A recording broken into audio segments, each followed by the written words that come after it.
Hi, I'm Hattie Voelcker from Find Your True Voice, and what I want to talk to you about today is fear, because it's something that comes up for an awful lot of my clients. And the two things they most commonly say about fear is one, that fear helps them get things done, and two, that fear gives them an edge when they're performing, helps them focus. And I wanted to look at those two statements, to pull them apart to see if we can see whether that's true. So does fear help you perform? It's something I've thought a lot about, partly because of the name of my performance program, my online program, the Fearless Performer program. Is it a good thing to be a fearless performer, or do we want some of that fear? And I've ummed and ahed, and sometimes I thought it's a good thing, and these days I don't believe that fear is a good thing. And I'll explain why. But let me take the two statements in order. Number one, fear helps me get things done. Well, there is absolutely no doubt, as a recovering last-minute merchant, that fear helps me get things done. The question is it the best way? And I've talked a lot about this. In fact, I did a series earlier on procrastination, and you can take a look at that if you want. I'll put the link alongside this video.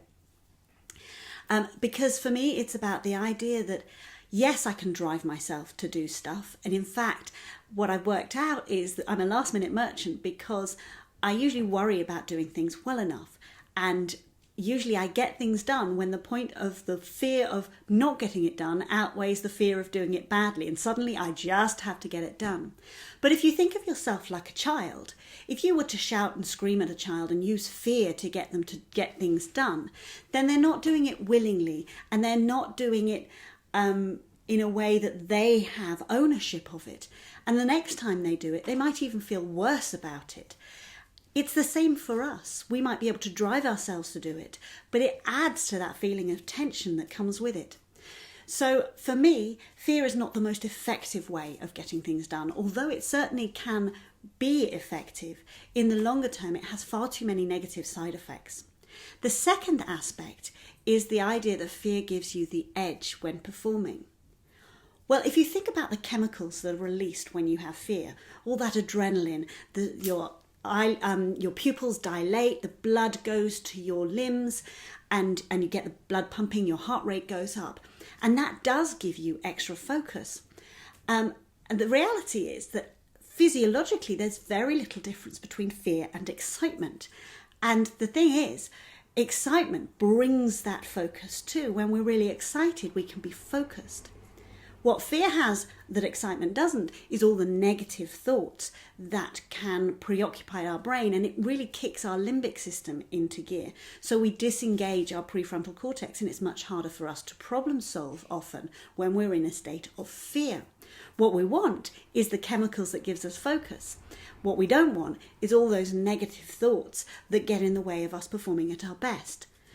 And there's been lots of research done to show you can actually convert your feeling of fear into a feeling of excitement, because the difference between those two things are merely the thoughts that go with them.